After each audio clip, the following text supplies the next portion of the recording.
Estamos aquí para hablar sobre las generalidades frente a la investigación social. Mi nombre es Laura Marcela López Posada, yo soy docente de la Facultad de Ciencias Económicas y Administrativas y pues quiero contarles que hacer investigación social es una pasión, hacer investigación es un arte. Cualquier ser humano puede ganarse la vida haciendo investigación. Entonces, como investigadora digo que es importante que creamos en la investigación también como una forma de ganarnos la vida.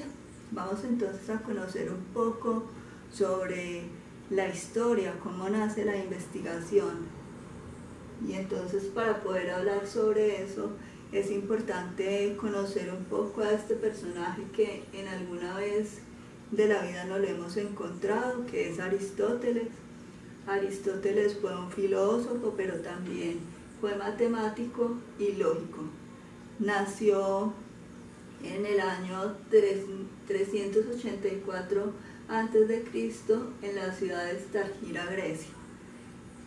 Él fue el padre del empirismo y entonces es porque, a pesar de estar en una época en la que se pensaba que la razón solamente podía darse a través de una lógica cuadriculada, él se salió del esquema y por eso se reconoce como un padre de la investigación con una visión más contemporánea.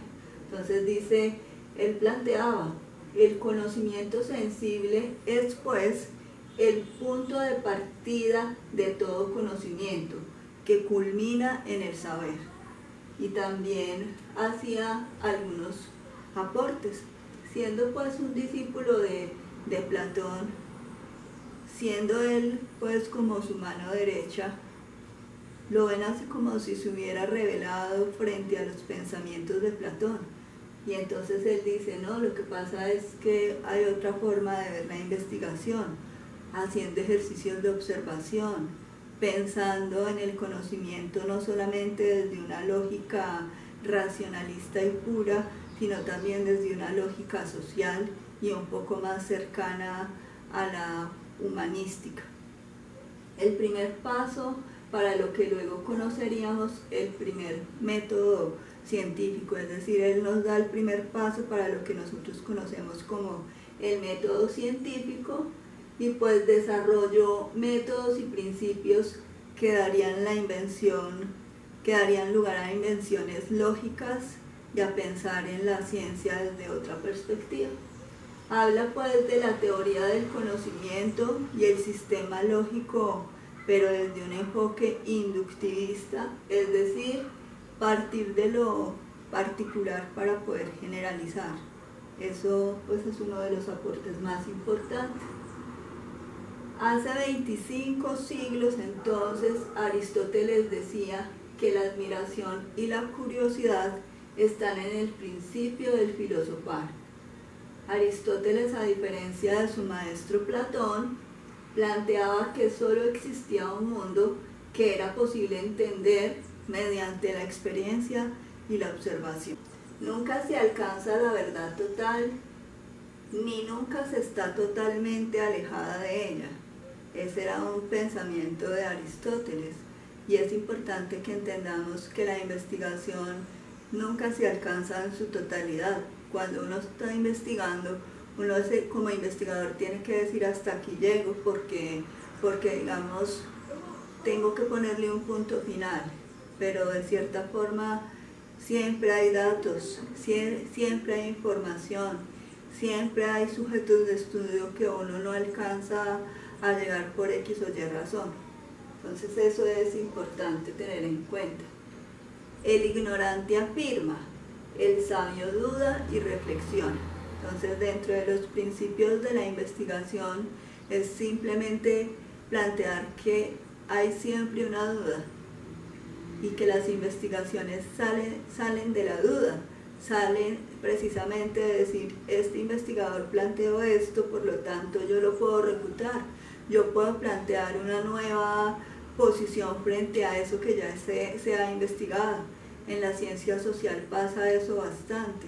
Sin embargo, por ejemplo, encontramos que hay disciplinas que no incursionan mucho a cuestionar cierto tipo de comportamientos humanos. En la disciplina de nosotros, por ejemplo, de las ciencias sociales y administrativas, todo puede ser sujeto de ser cuestionado, de ser investigado. ¿De dónde viene entonces el origen de la palabra investigación? La palabra investigación proviene del latín in, que significa en, y vestigare, que significa hallar, inquirir, indagar. Investigare es derivado de vestigium, es decir, en pos de la huella, seguir la huella, es decir, en busca de una pista, para encontrar algo. De ahí el uso más elemental del término, en sentido de que queremos averiguar o descubrir algo que se nos desconoce. Entonces, investigar, ¿qué es? Seguir la huella, en pos de la huella. Por eso lo asociamos con la lupa, por eso lo asociamos con la observación, por eso lo asociamos con datos, por eso lo asociamos con hallazgos. Entonces, hacer investigación no es de sabios, hacer investigación es de personas disciplinadas. ¿Y cómo es entonces ese procedimiento? Pues precisamente el procedimiento para hacer investigación en muchos casos requiere de la reflexión, es sistemático, es organizado, es controlado y crítico. Y tiene como finalidad lo que decíamos ahora, descubrir, pero también describir fenómenos, explicar comportamientos, situaciones, microcosmos o macrocosmos, microcosmos como familias, individuos, trabajadores, macrocosmos como grandes organizaciones, grandes territorios. ¿Y qué buscamos? Pues comprobar hechos, fenómenos, procesos, las relaciones entre personas también pueden ser sujetas de estudio y buscamos pues en general constantes generalizaciones a partir de los datos. Esos son pruebas para poder hacer planes de desarrollo en organizaciones o en departamentos o en países. En general, en la investigación social siempre buscamos estudiar una realidad. Entonces ya lo habíamos dicho, ¿cómo es la investigación entonces? Es reflexiva, es sistemática, es crítica, pero además de eso es controlada.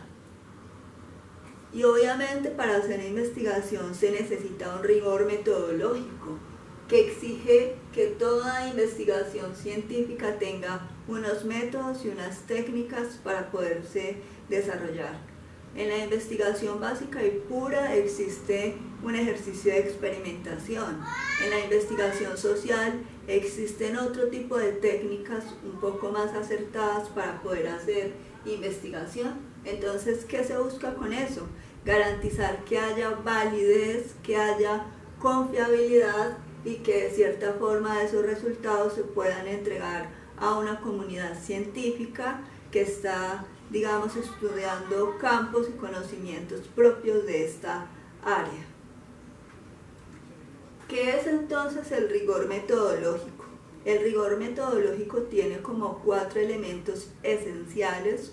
Uno de ellos es que todo investigador debe tener una aptitud científica, una actitud científica, una búsqueda de la verdad, una curiosidad insaciable y un espíritu del valle. Vamos a explicar cada uno de ellos. El rigor metodológico tiene que ver con un tema de aptitud científica. ¿Qué es la aptitud científica? Pues todo investigador que quiera incursionar en un tema pues debe incursionar desde un campo de conocimiento que él domine. Entonces es importante que maneje los conocimientos. Si yo soy administradora de empresas y mi área de conocimiento es la gestión del talento humano, todo lo que tiene que ver con temas de asociatividad, de organizaciones, de gestión de las organizaciones, pues mis temas de interés van enfocados hacia esa área. Si yo quiero incursionar en temas de psicología, pues lo puedo hacer porque puedo volverme experto en ese tema. Pero ¿qué puede suceder? Que entre un psicólogo que es el que maneja ese tema en profundidad y que de cierta forma me cuestione muchos conceptos que yo no estoy dominando. Entonces, dentro de esto es muy importante que haya una aptitud científica, es decir, conocimientos propios del área que usted maneja. Bueno, la actitud científica es la paciencia para detenerse frente a las cosas. Entonces ahora trabajábamos la aptitud científica, es decir, que tengo los conocimientos. Entonces puede suceder que yo tenga los conocimientos, pero ¿qué sucede además? Que yo también necesito tener una actitud científica, es decir, que me interese investigar, que haya algo que de cierta forma me proporcione a mí la necesidad de seguir indagando.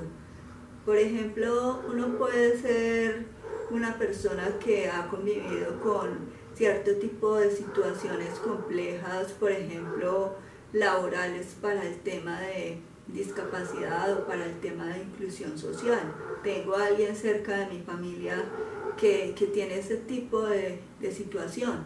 ¿Y qué sucede? De pronto yo como investigador, siendo yo del área de administración de empresas, o que esté estudiando negocios, o que esté estudiando un área de conocimiento de las ciencias económicas y administrativas y diga, me interesa estudiar el tema de inclusión laboral. Hay un interés, pero también, entonces a ese interés, a esa paciencia para detenerme, le llamamos una aptitud científica. Tengo los conocimientos, pero también tengo una buena actitud. Me intereso por investigar. La búsqueda de la verdad es precisamente que soy siempre, digamos, incesante para querer buscar un poco más. Entonces, develar lo oculto es ir más allá, buscar, querer encontrar la verdad. Así, digamos, avance solo una pequeña brecha en ese conocimiento. La curiosidad insaciable es que siempre el investigador es problematizador, siempre está buscando problemas, digamos, en el área del conocimiento. Entonces, nunca un área de conocimiento está terminada.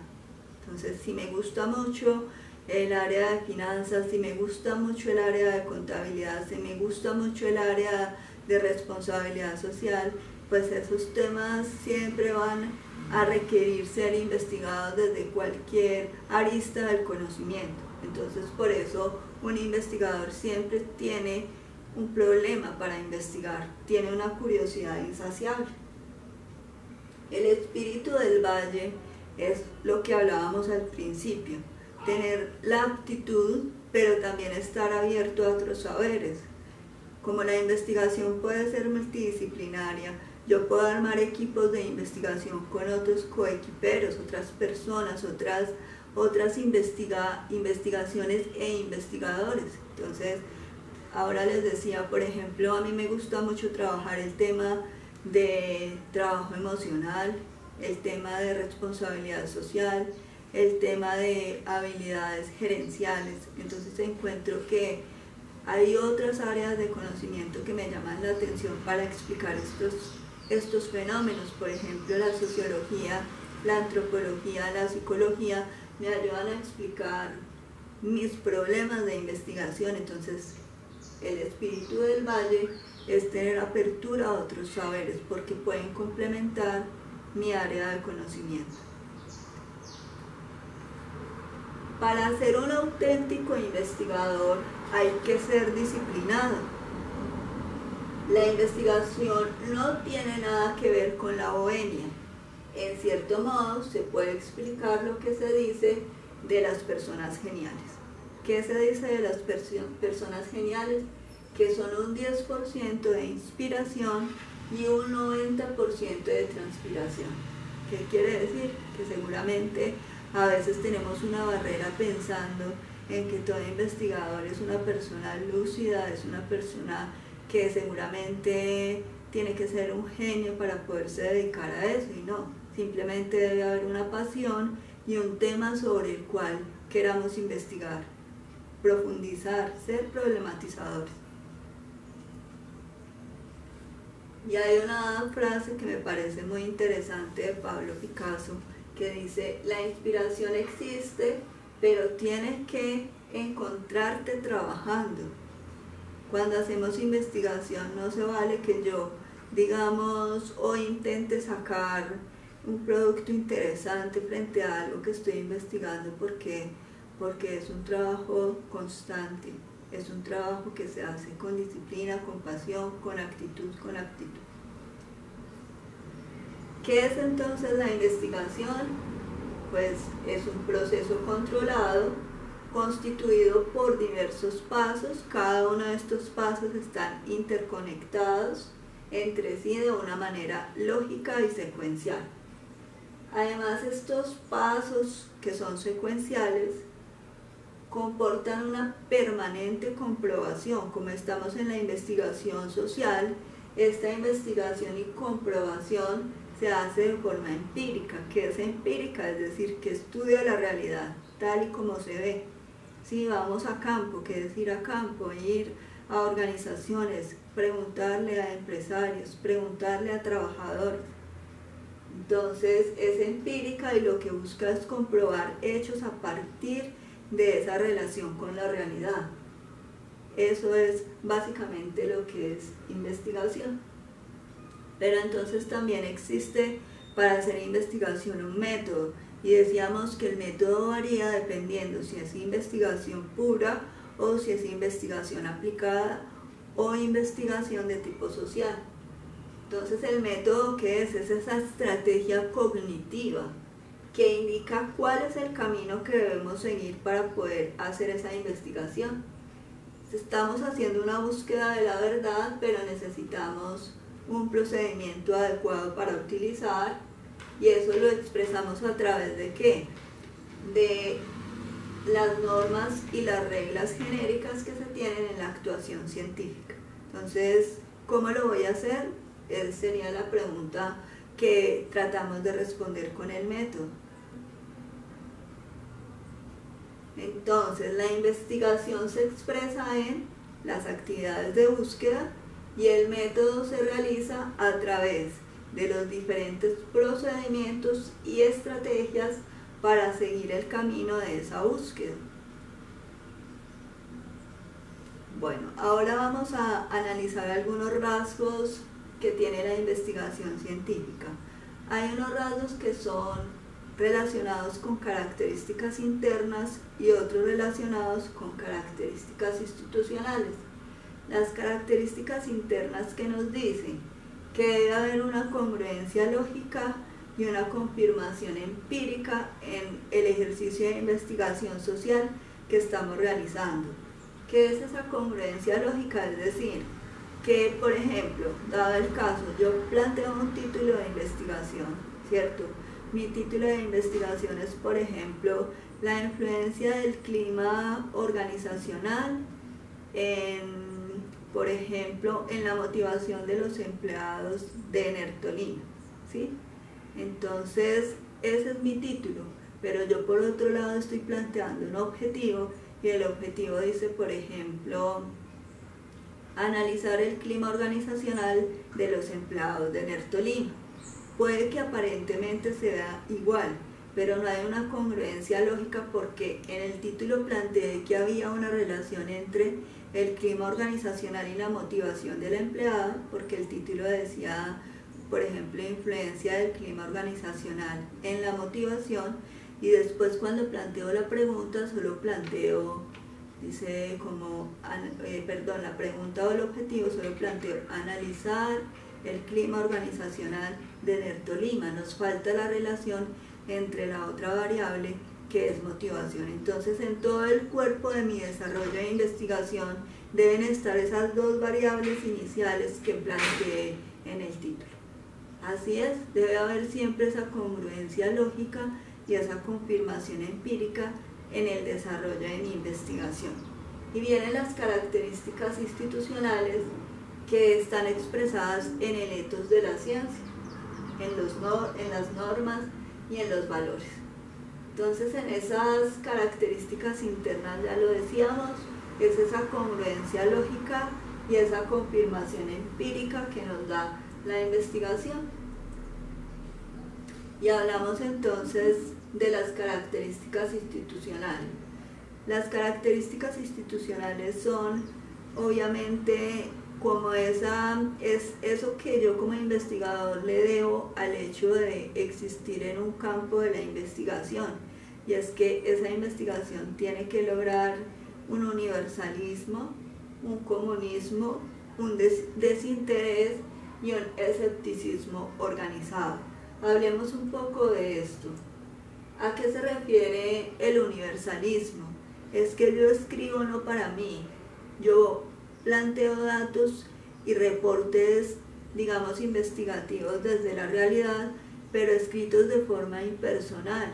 No son para mí, son para toda la comunidad académica. Cuando nosotros leemos un documento de investigación, cuando nosotros consultamos conceptos, son una herencia común, es decir, que un investigador que en algún lugar del mundo lo escribió, nos lo está dando a conocer, pero no lo escribe de manera personal, sino que lo escribe de forma impersonal, entregándonos su conocimiento como útil para todos nosotros.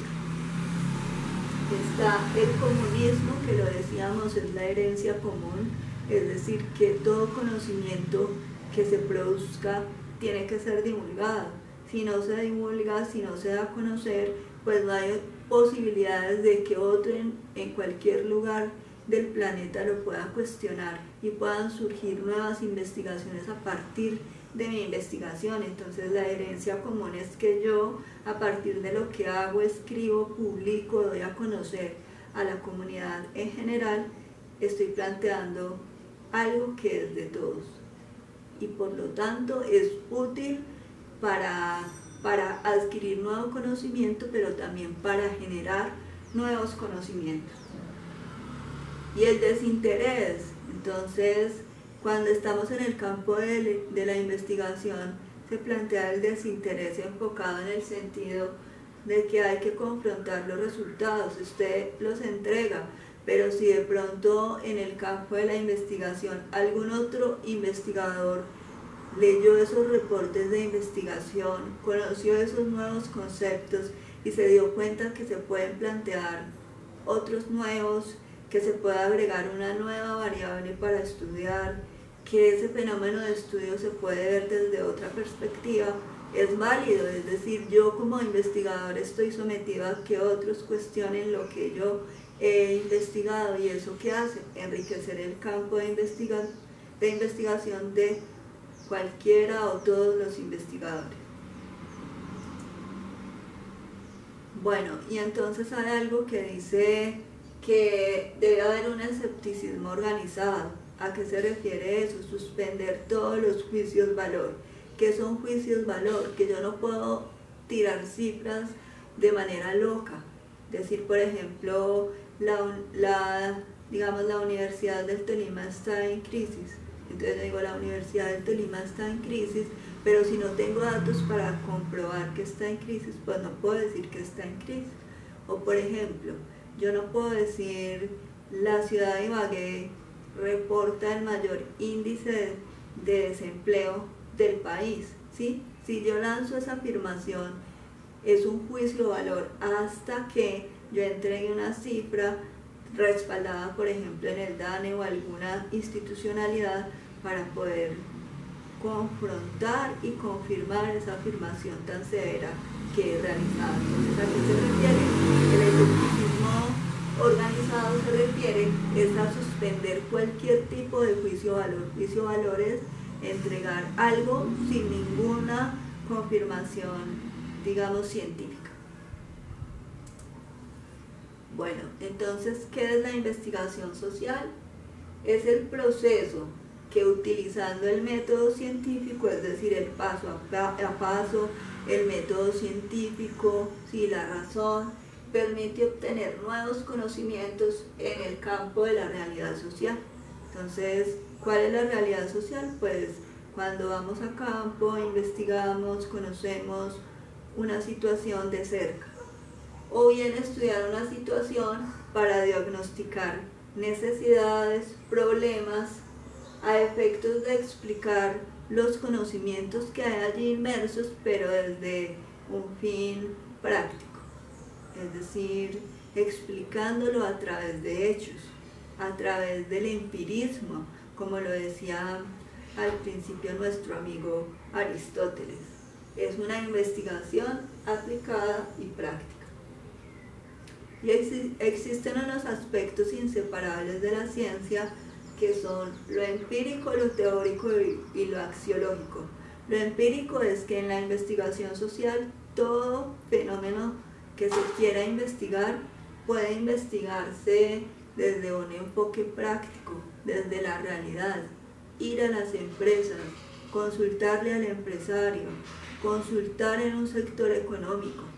Y desde el enfoque teórico, pues obviamente que cualquier campo de conocimiento que nosotros como investigadores de las ciencias sociales hagamos, hay explicación a través de conceptos. Por ejemplo, el tema que mencionábamos ahora de clima organizacional tiene asidero en teóricos e investigadores que han escrito sobre el tema. El tema de motivación también tiene investigadores, no solamente del campo, por ejemplo, de las ciencias administrativas, sino también de las humanísticas, de la sociología, de la antropología, de la psicología. Bueno, y la parte axiológica tiene que ver con ese compromiso valorativo, es decir, los valores. Yo como investigador tengo que entender que siempre hay de por medio una ética incorporada en lo que se quiere investigar. Entonces, tanto el investigador en ciencia pura como en ciencia social sabe hasta qué punto su investigación va. Entonces, si hay un compromiso ético en estudiar una empresa multinacional que está causando grandes efectos en el medio ambiente, pues le digo, puedo ganarme unos 60, 70 millones haciendo esta investigación, pero ¿la quiero hacer o no la quiero hacer? Entonces a eso nos referimos cuando estamos hablando del tema del compromiso valorativo, axiológico, de responsabilidad social que tiene el investigador.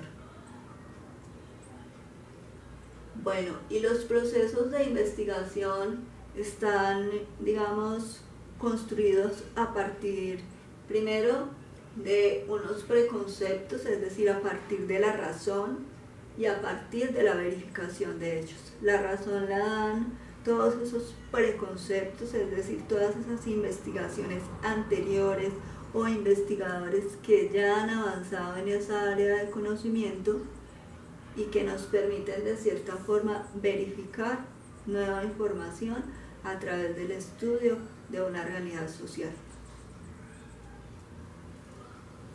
Ahora entremos a los tipos de investigación. Existen muchos tipos de investigación en la ciencia social, también en la ciencia básica. Todos usamos diferentes métodos para investigar. Depende de las características del investigador, pero también depende de las características de la investigación. Son esos dos elementos básicos.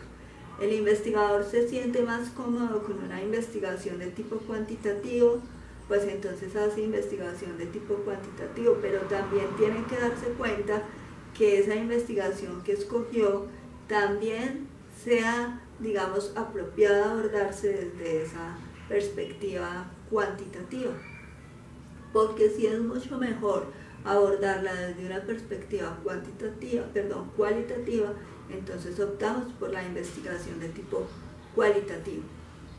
Entonces los tipos de investigación son, según el nivel de profundidad, escala en que se lleva a cabo, conforme a sus finalidades, alcance temporal, métodos utilizados y según el tipo de fuentes. Entonces empecemos con la primera, nivel de profundidad. Puede ser descriptiva, puede ser clasificatoria y puede ser explicativa. Entonces la descriptiva es cuando simplemente nos interesa describir un fenómeno, describir una situación. Por ejemplo, cuando yo digo voy a analizar, voy a estudiar el clima organizacional de Enertolima. Cuando yo le digo voy a estudiar el clima organizacional de Enertolima, o voy a diagnosticar, o voy a describir, ahí simplemente estoy tratando de explicar sencillamente una variable que se llama clima organizacional. Decir qué hay ahí, ¿sí? Bueno, la otra es la clasificatoria. Entonces la clasificatoria es la que permite decir de pronto quiero comparar dos empresas o quiero comparar algunos conceptos relacionados con el clima organizacional. Entonces, cuando hacemos clasificaciones, cuando no solamente nos vamos a quedar con la descripción de cómo es el clima organizacional, sino que decido decir, por ejemplo, voy a ver si el clima organizacional tiene un efecto en el desempeño de los empleados, ¿sí? ¿Cuántos, por ejemplo, se ven afectados? ¿Cuántos hombres se ven afectados? ¿Cuántas mujeres se ven afectadas? ¿Cuántas de acuerdo a edad? ¿Cuántos de acuerdo a antigüedad? Entonces ahí ya estoy haciendo clasificación. Y la explicación es cuando yo solamente no me quedo con decir, por ejemplo, hay más mujeres afectadas con el clima organizacional que los hombres, sino que ya trato de explicar por qué razón el género es una variable muy afectada dentro del tema del clima organizacional. Entonces la explicativa es ir más allá, conocer las causas y las consecuencias de la variable que estamos estudiando. La anterior clasifica y la primera simplemente describe. La segunda tipología de investigación es escala en la que se lleva a cabo. Entonces al principio hemos venido hablando un poco de eso. La escala puede ser microsocial o puede ser macrosocial. La microsocial es como estudiar un microcosmos o algo más pequeño, más micro. Entonces puedo estudiar la familia, puedo estudiar una empresa, puedo estudiar un grupo pequeño de empresarios, entonces micro, más pequeño. Y por ejemplo, cuando hablo de un estudio de nivel macro, puedo utilizar el estudio de todo un sector, puedo estudiar, por ejemplo, toda la ciudad de Ibagué. Entonces depende del tamaño de los sujetos a investigar. ¿Qué es un sujeto de investigación? Una persona, una institución o una organización que yo como investigador quiero tomar para hacer mi estudio. El otro tipo de investigación es conforme con sus finalidades. Entonces, conforme con sus finalidades puede ser básica, pura o fundamental, que es, por ejemplo, toda la que aborda la experimentación, como la biología, la química, son ciencias netamente puras que usan más el tipo de experimentación para entregar resultados. Y es un poco más, digámoslo así, precisa y lógica en entregar resultados a la comunidad científica. La práctica de aplicada obviamente también es lógica, pero también es cualitativa, es más de tipo cualitativa. Busca explicar también a través de la razón, pero una razón más de cierta forma subjetiva. La subjetividad se puede explicar a través también de métodos de tipo cualitativo. Y encontramos dentro de esta, conforme a las finalidades, que la investigación práctica y aplicada es la que ya habíamos explicado, la investigación social, que es la que estudia un fenómeno desde una realidad empírica. El alcance temporal puede ser, por ejemplo, sincrónica o puede ser diacrónica. La sincrónica es que estudia un tiempo determinado, ¿cierto? Es decir, aquí y ahora, y la diacrónica es que quiere mirar, digamos, una proporción de tiempo, los últimos 5 años o de tal año a tal año. Según los métodos utilizados, la investigación puede ser cualitativa, puede ser cuantitativa o puede ser mixta. La cualitativa se explica a través de métodos de estudio de tipo cualitativo como la observación, el focus group, la entrevista grupal, la entrevista individual, la etnografía, mientras que la investigación de tipo cuantitativo tiene asidero, por ejemplo, a través de los métodos probabilísticos y se fundamenta exclusivamente en el uso del cuestionario o de datos de tipo estadístico. Y la mixta es cuando yo digo, bueno, voy a conjugar las dos, voy a hacer investigación cualitativa y voy a hacer investigación cuantitativa. Y según el tipo de fuentes podemos decir que la investigación puede ser primaria, ¿cierto?, de tipo primaria, secundaria o la combinación de ambas. La de fuente primaria, por ejemplo, cuando yo hago investigación y recojo la información de mis sujetos de estudio de manera directa. ¿Cómo explicamos eso? Por ejemplo, mis sujetos de estudio son empresarios por ejemplo, del sector textil. Entonces voy e investigo con cada uno de los gerentes de cada una de las empresas. Entonces ahí está mi fuente primaria tomada de primera mano y mis sujetos de estudio eran esos y los tomo de ahí. Fuentes secundarias, por ejemplo, que yo diga, no, yo no voy a usar entrevistas, sí, esa fuente primaria, no, yo voy a ir a registros que ya existan, voy a consultar, por decirlo así, entrevistas que ya se hayan realizado, o por ejemplo anuncios de periódico. Esas son fuentes de tipo secundario. Bueno, hasta aquí hemos trabajado los diferentes tipos de investigación. Entonces, la investigación científica tiene un proceso, como lo decíamos. Ese proceso tiene que ser organizado, sistemático, lógico. Entonces, en la investigación social vamos a trabajar cada uno de estos pasos, por decirlo así. La elección del tema, el problema de investigación, los objetivos, el marco teórico y el diseño metodológico. Empecemos con la elección del tema.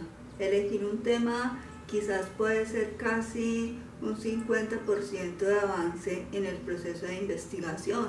¿Por qué? Porque encontrar un tema de investigación puede demorarnos un poco, pero una vez lo encontremos ya tenemos la ruta para hacer investigación.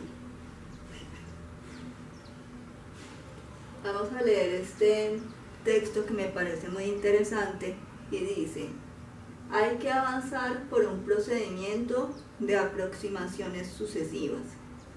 En un camino que se hace andando, es un camino que se hace andando, pero es un camino hacia algo.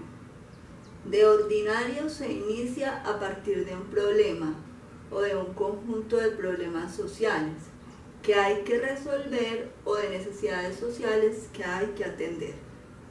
En otros casos es una preocupación vaga o muy general. Por ejemplo, el problema de la drogadicción o del paro, o bien puede tratarse de un foco de interés, la situación de la mujer en la sociedad actual. Puede ser también un problema práctico, como motivar a un sector de población determinado para que participe en un programa de atención primaria de salud. Entonces, ¿qué quiere decirnos esto? Que la investigación puede simplemente partir de un problema que puede ser muy general o muy específico, pero tiene que partir de algo.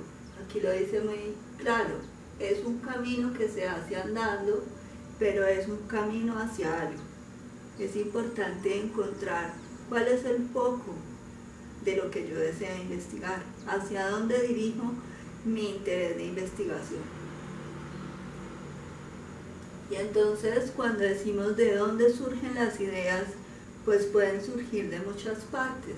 Por ejemplo, del ámbito laboral, en el lugar donde cada uno de nosotros trabajamos hay situaciones, entonces uno puede estar estudiando el estrés, el equilibrio trabajo-familia, bajo las situaciones actuales, por ejemplo, el tema de acoso laboral, el tema, por ejemplo, de inclusión social, el tema de responsabilidad social. Entonces, en el ámbito laboral encontramos muchos aspectos que podríamos investigar.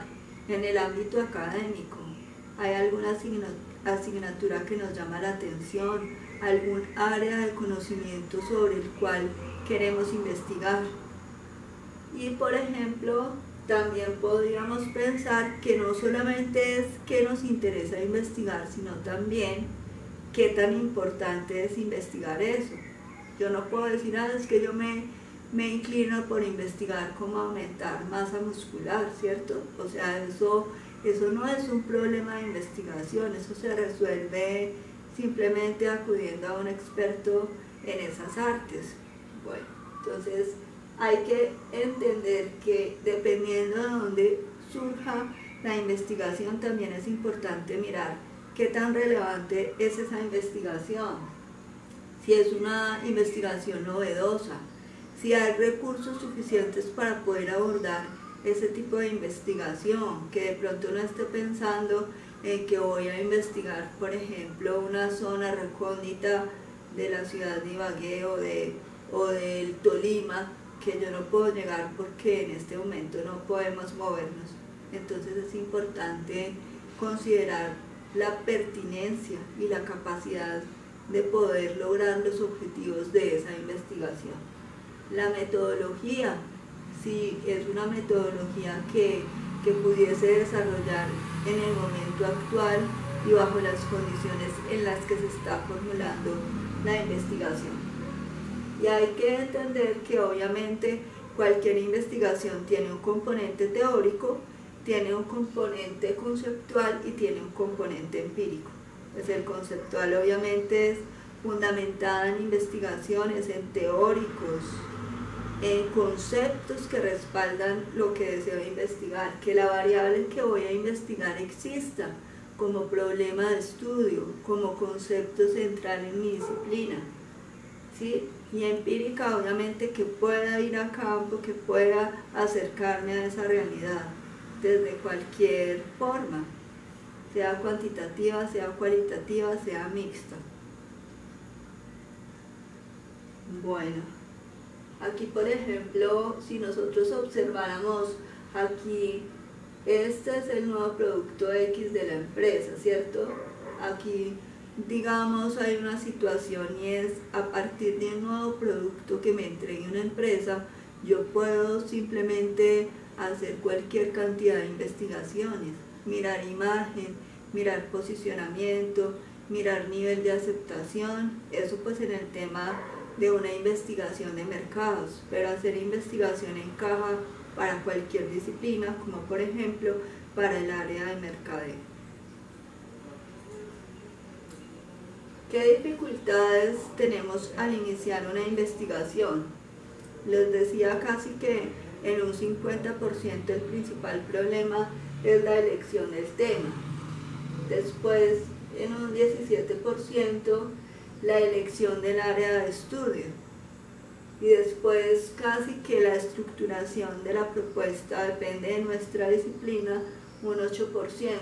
Otras dificultades que puede uno encontrar en el camino, que no haya apoyo para investigación, que no tenga director de tesis, por ejemplo, que no tenga una persona que esté apoyando mi proceso de investigación experto en el tema. Puedo encontrar cualquier cantidad de dificultades que seguramente cada investigador podrá registrar después en todo su proceso. Entonces por eso hacemos la pregunta, ¿qué otras dificultades encontramos al plantear nuestras ideas de investigación? Pues pueden ser bastantes, cada cual encontrará que puede ser diferentes a estas y obviamente no dejan de ser dificultades.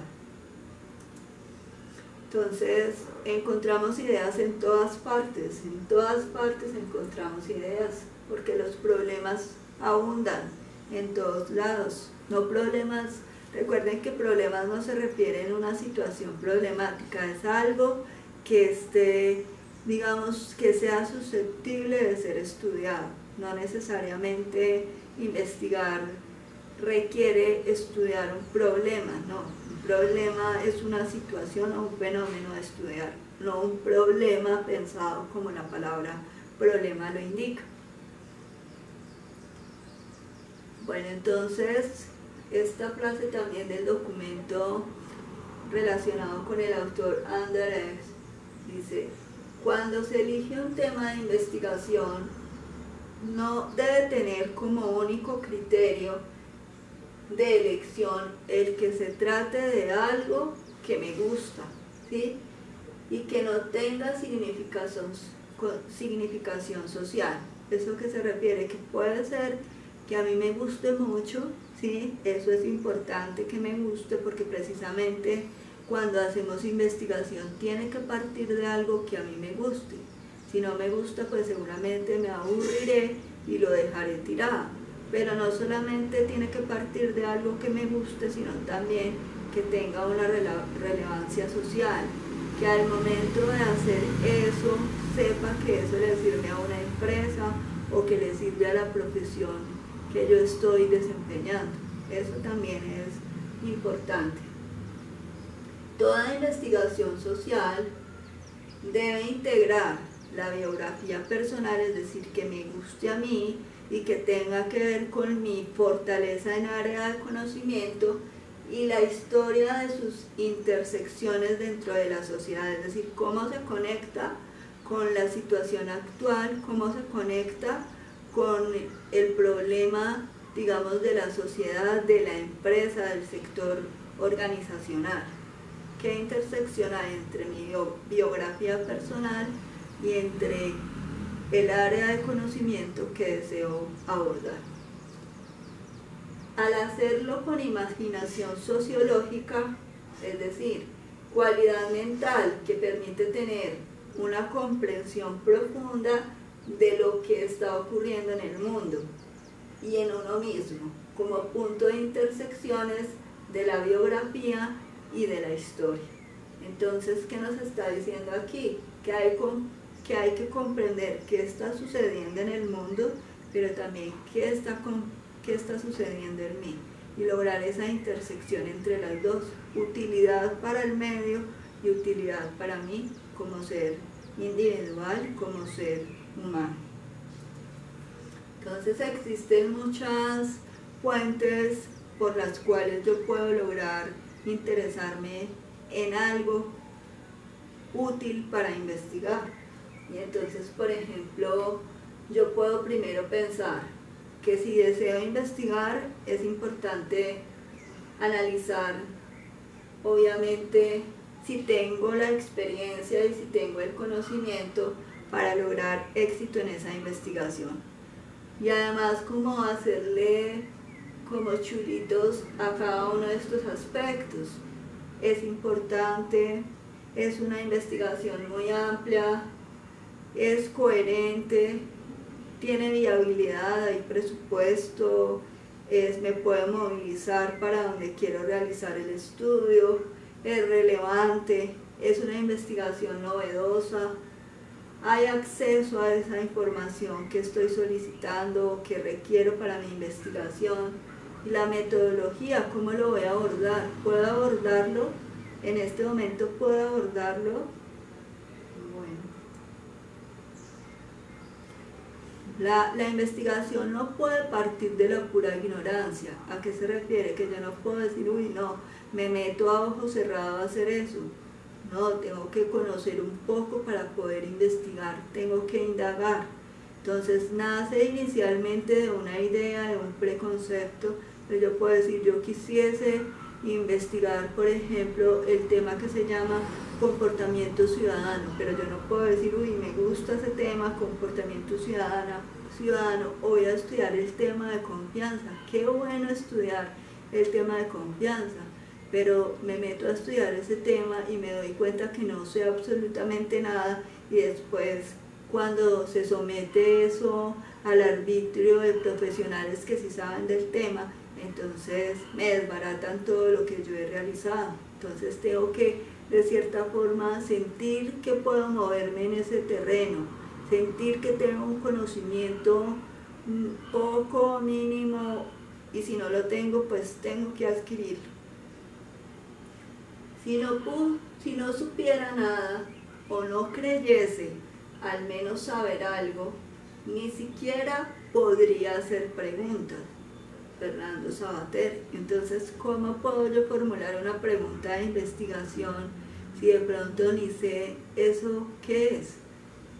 Si yo, por ejemplo, quiero investigar sobre el tema del comportamiento ciudadano y no sé qué comportamiento es ciudadano, entonces, o por ejemplo, quiero estudiar el comportamiento prosocial y el comportamiento antisocial y no sé qué comportamientos son prosociales y no sé cuáles son los comportamientos antisociales, entonces obviamente no puedo formular un objetivo específico, no puedo formular un objetivo general.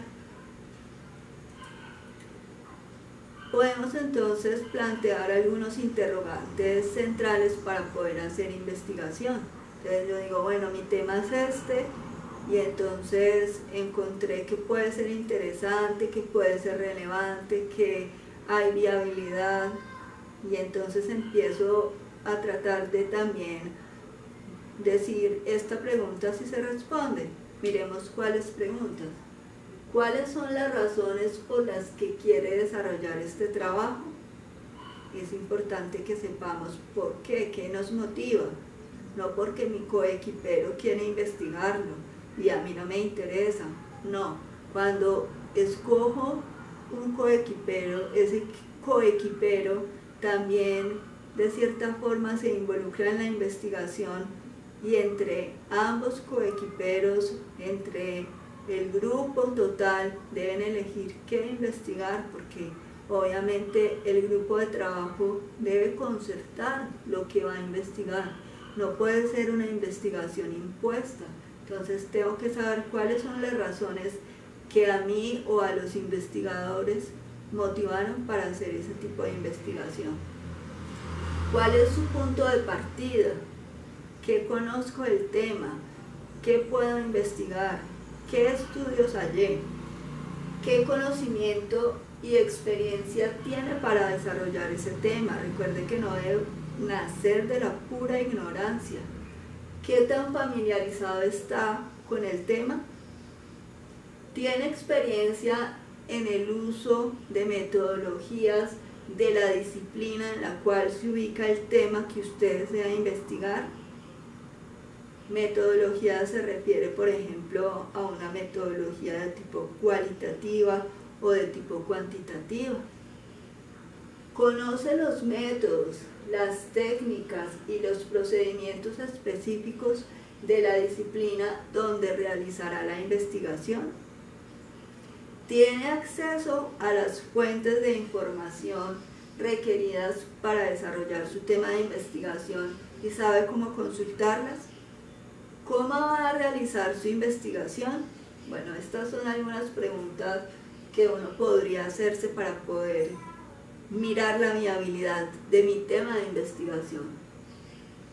No basta haber elegido un tema de investigación, hay que dar otro paso para transformar una idea más o menos vaga en una más clara y precisa. Entonces tengo mi idea porque me surge de X o Y lado, pero entonces no solamente es la idea, ya toca investigar un poco más para ir dándole forma. Entonces hay una investigación preliminar.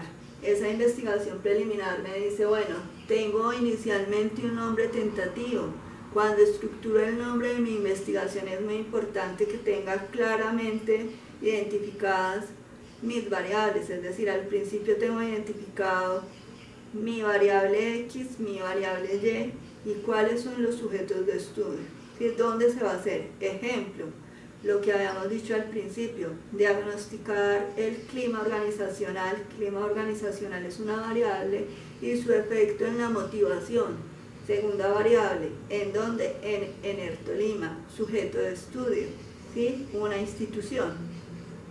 Plantear el problema, unos objetivos, una justificación, en algunos casos se hacen hipótesis, se identifican obviamente esas variables y el método de cómo se van a abordar esas variables. Y tengo una bibliografía propuesta de forma inicial. Entonces, ¿dónde busco los temas de investigación? Los temas de investigación se buscan, se encuentran en los lugares que uno menos se lo imagina. Entonces, lo puedo encontrar en áreas afines. Entonces, reconocer cuáles son sus verdaderos conocimientos. ¿Qué conocimientos tiene usted? ¿Qué aptitudes, qué experiencia maneja? ¿Qué aficiones, qué capacidades? Así puede identificar cuáles son las áreas afines a su personalidad. Entonces, por ejemplo, aquí a alguien le gustó mucho el tema de liderazgo, ¿sí? Pero entonces dijo, lo voy a mezclar ese tema de liderazgo porque me gusta, pero tengo una afición que es el fútbol. Entonces voy a trabajar el tema de barras bravas. Ese es un tema de una afición y se está mirando un área afín que es el tema del liderazgo. Entonces, pues, por ejemplo, también podría decirse que un área afín que cualquier otro tenga puede ser en finanzas, en talento humano, en desarrollo organizacional, en marketing, en responsabilidad social, en proyectos de desarrollo, en calidad total, asociatividad. También puedo encontrar temas, por ejemplo, en temas de interés. Entonces a mí me interesa un tema relacionado con el ambiente laboral. Si hay algo del ambiente laboral, entonces quisiera mirar, por ejemplo, normas de contabilidad vigentes. Es un tema local, un tema focalizado en mi organización. Un tema de interés puede ser profesional, puede volver a ser en pasatiempos, aptitudes naturales, aficiones. Entonces, aquí nos invita a que no hay que limitar la capacidad creativa, pero hay que ayudar a limitar el tema de investigación, ni tan específico ni tan general. En materias favoritas también, escoger una temática de alguna materia que a mí me gusta, de alguna línea de profundización. En cualquiera de estos lugares encontramos que investigar, que en fundamentos de investigación, que en creatividad y espíritu empresarial, en ciencia y tecnología, en logística, en gestión del talento humano, en modelos y técnicas gerenciales. Bueno, es una lista interminable de materias que de acuerdo a su profesión ustedes podrían de cierta forma decidir, por aquí puedo irme. En diferentes fuentes. Por ejemplo, yo busco en el periódico y encuentro que hay algo que me llamó la atención. Entonces yo digo, ve, por ejemplo, el tema de stakeholders. Yo digo, wow, ese tema es novedoso, actores involucrados, cómo la razón social de la empresa se ve afectada con digamos, unos actores o cómo yo afecto a esos actores. Entonces, fuentes pueden ser puntos de vista, enfoques, opiniones de expertos de diferentes disciplinas. Por ejemplo, los profesores e investigadores pueden ser una fuente, un grupo de investigación. Ustedes se acercan y dicen, me gustaría trabajar tal tema de investigación, o ustedes que están investigando y yo me uno a eso que ustedes están investigando. Yo estoy leyendo un libro que me llamó la atención, hay un concepto que me pareció muy bueno, entonces yo podría indagar en alguna temática de ese libro. Revistas indexadas son revistas que tienen un reconocimiento científico, por ejemplo en Colombia, en una entidad que se llama Colciencias, que es la máxima, digamos, entidad que certifica la investigación en Colombia. En bases de datos, pues ustedes saben que así como existen las bibliotecas congregan unas bases de información, y los libros que pueden estar en físico también pueden accederse a él a través de la internet, y se congregan o se reúnen en bases de datos. En artículos de divulgación, ¿sí? Por ejemplo, un periódico o una revista, la revista Semana saca artículos interesantes. e Internet. El Internet en general es la fuente base de muchos de nosotros para poder generar ideas de investigación. También lo que llamamos temas en boga, que son temas en boga, temas de actualidad, temas que están en furor. Entonces puede ser en la carrera, en la sociedad, en el mundo, en la actividad laboral, en la vida de las empresas. Entonces, por ejemplo, uno encuentra que ahora pues el tema de la salud es un tema fundamental. En la sociedad en general, el valor más fundamental ahora se le da a la salud. Pero también encontramos que ahora hay temas muy, digamos, muy candentes, como son el tema de género, el tema de responsabilidad social, el tema de acoso laboral, el tema de desarrollo sostenible y sustentable, el tema de ética empresarial, el tema de asociatividad, el tema de clúster, el tema de inclusión, ya lo había dicho, ¿sí? Bueno, entonces esto es, digamos, un panorama de dónde busco temas de investigación. Pues aquí, como mencionamos en muchos de estos espacios, pero la investigación puede darse en muchos escenarios. Vamos a abrir un pequeño espacio como introductorio a lo que es una variable. Entonces, una variable de estudio son aquellos fenómenos, características, cualidades, atributos, rasgos, propiedades cuya variación es susceptible de medición. Entonces, todo aquello que pueda ser medido es una variable, un atributo, una cualidad, un rasgo, una situación que puede ser medida. Un ejemplo puede ser el género, la edad, ¿sí? Hay, por ejemplo, hay variables de tipo cuantitativo, de tipo cualitativo, ¿sí? Entonces uno puede decir, el clima organizacional lo podemos medir, claro, la motivación también, que ha sido como el tema que hemos tratado de meter hoy en la discusión. Sí se pueden medir. ¿Cómo se pueden medir? Tú lo puedes medir de tipo cuantitativo, de tipo cualitativo. Todo depende de cómo quieras abordar la investigación. Entonces un ejemplo puede ser una variable, en este caso motivación y desempeño. La otra, calidad y desarrollo de producto. Estamos mirando la relación entre dos variables. Esas dos variables existen como concepto, ¿sí? Porque si vamos a buscar qué significa, encontramos el concepto y también entonces el investigador decidirá cómo lo va a abordar. Aquí, por ejemplo, tenemos un ejemplo y es la relación entre la motivación extrínseca con el desempeño laboral. Aquí tenemos identificada la variable motivación extrínseca, es una, digamos, una variable, y la otra variable es desempeño laboral. Entonces miremos qué es necesario a partir de identificar la variable, es decir, que cualquier cosa que pase ahí con la motivación, ¿sí?, va a afectar el desempeño laboral, o de cierta forma cualquiera de esas dos variables pueden surgir cualquier tipo de cambio.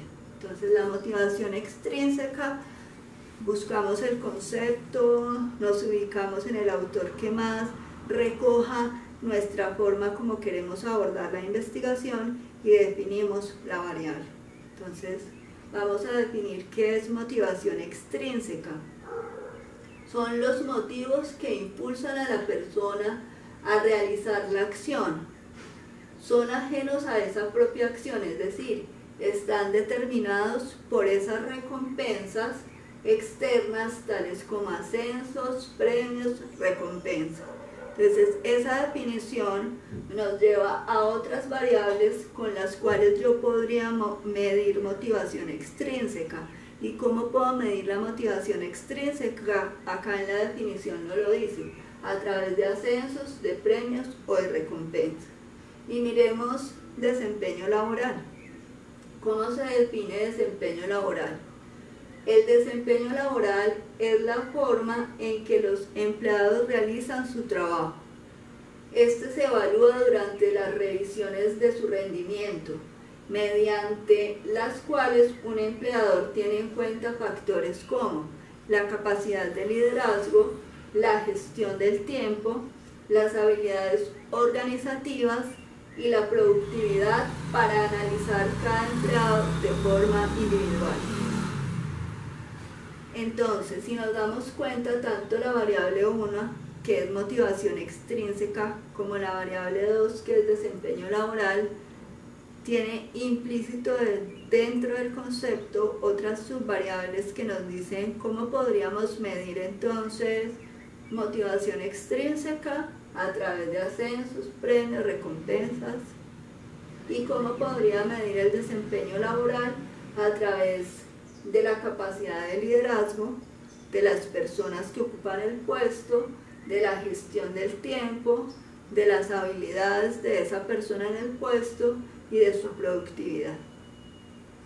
Otro ejemplo, digámoslo así, es que quisiésemos mirar el impacto del comercio electrónico en el nivel de ventas. En el anterior vimos que es solo un ejercicio de relación, es decir, mirar la relación que hay entre esta variable y esta variable, pero no estamos mirando que esta variable ejerce un efecto en esta otra variable. En cambio aquí, si estamos diciendo con la palabra impacto, ya no fue relación como la anterior, que una tiene un impacto sobre la otra, es decir, tiene un efecto.